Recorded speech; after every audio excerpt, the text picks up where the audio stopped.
It is now official. CNN projects that Donald Trump has been elected president, defeating Vice President Kamala Harris and making a political comeback unlike any. Decision Desk HQ can now project that former President Donald Trump will be our next president.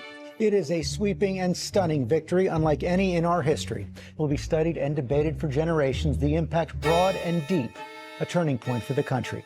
And now a historic return to the White House after a 2-year-long campaign. Donald Trump, a convicted felon who survived 2 assassination attempts, making a remarkable comeback to become the next president of the United States. In 2024, history was made again. Donald Trump, former president of the United States, secured an unprecedented return to the Oval Office, becoming both the 45th and 47th president. But this isn't the first time America has seen a president return after a term away. Let's rewind to 1892, when another man did what Trump has now achieved. Grover Cleveland, the only president before Trump to serve 2 non-consecutive terms, was both the 22nd and 24th president of the United States. His journey back to the White House also came after a controversial defeat and in the midst of economic tensions. Both Trump and Cleveland won their first terms as populists, defying the establishment, each representing something different in their time. And both faced high-stakes rematches that would put them back in power, with Cleveland in 1892 and Trump in 2024. But where Cleveland campaigned against high tariffs, calling them a burden on consumers, Trump returned with a promise to strengthen tariffs, saying they protect American jobs. 2 presidents, 2 eras, 2 very different visions on the same issue, tariffs. And I say the most beautiful word in the entire dictionary of words is the word tariff. I love tariff. I can make anybody do anything through the use of tariffs. I can keep people out of war. I can keep us out of war. The word tariff is the most beautiful. I think I'll do this just so I don't get myself in trouble. I'm going to say the third most beautiful. Love and religion. And then the word tariff. Then the word tariff. I better do that, right, Vivek? I think I better say love is the most and religion, they're the number 1, 2. You can switch them back and forth any way you want. This way I've just protected myself. But the third most beautiful word is the word tariff. To understand the parallels, let's go back to the late 1800s. Grover Cleveland, a Democratic reformer, entered office in 1885. He was popular for his honesty and his dedication to fighting corruption. But Cleveland also faced in America an economic transition. New industries were booming, and tariffs were the hot topic. Tariffs, or taxes on imported goods, were the government's main source of revenue. Republicans wanted high tariffs to protect American businesses, but Cleveland and the Democrats argued that these tariffs were inflating prices and hurting ordinary Americans. Positioning himself as the voice for consumers, Cleveland pushed for tariff reform to lower the cost of goods. But his stance wasn't popular with manufacturers, setting the stage for a tight race in the 1888 election. Cleveland's political journey began with a dramatic victory in 1884. Running against Republican James G. Blaine, Cleveland won 219 electoral votes to Blaine's 182, narrowly flipping New York with a margin of just over 1,000 votes. The popular vote was equally close, 4.87 million to Blaine's 4.85 million. New York's pivotal 36 electoral votes made all the difference. In the 1888 election, Cleveland faced Republican Benjamin Harrison.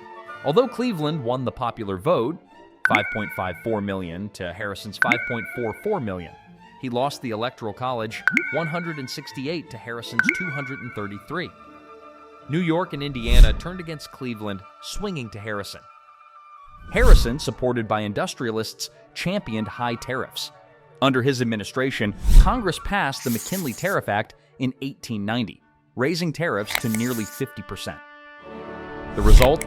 Prices rose, consumer dissatisfaction grew, and Cleveland seized the opportunity for a political comeback in 1892. This time, he flipped key states like New York, Illinois, and Wisconsin to win decisively with 277 electoral votes to Harrison's 145.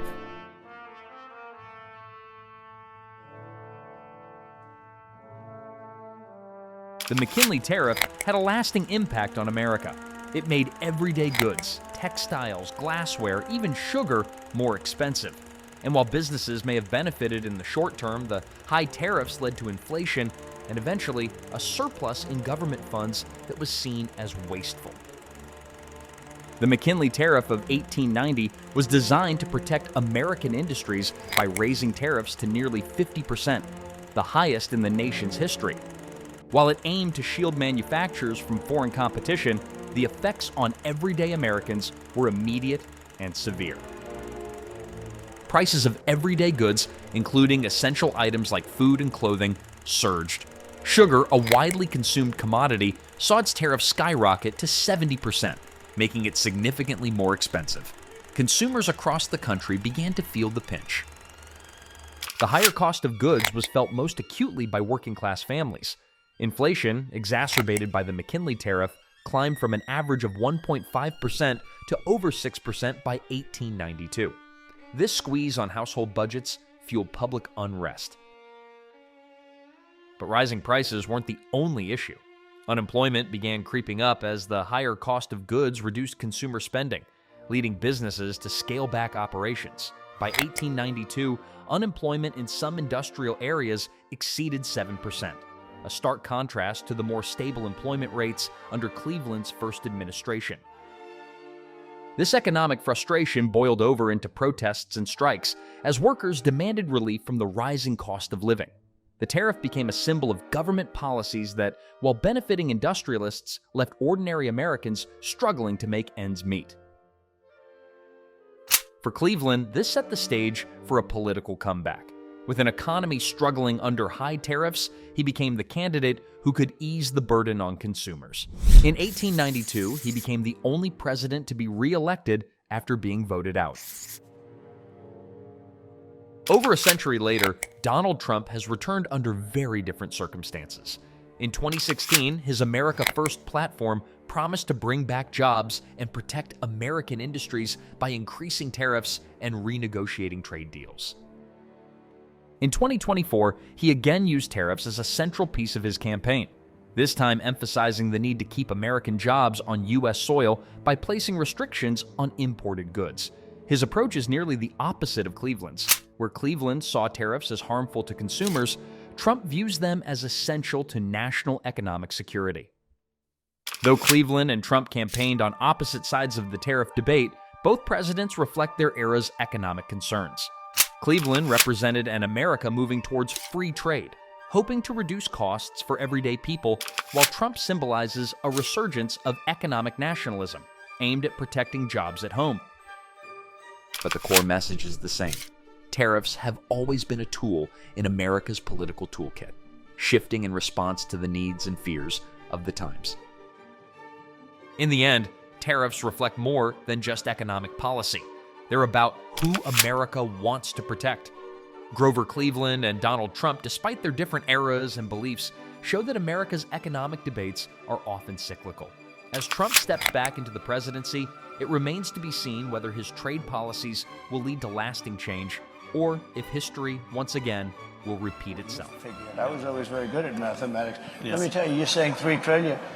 That's $3 trillion worth of imports. And they don't have to pay. And if the higher the tariff, the more likely it is to have them come into the country. The higher the tariff, the more you're going to put on the value of those goods, the higher people are going to have to pay in shops. Is that ready? The higher the tariff, the more likely it is that the company will come into the United States and build a factory in the United States so it doesn't have to pay the tariff. That will take many, many, as you know, that will take many years.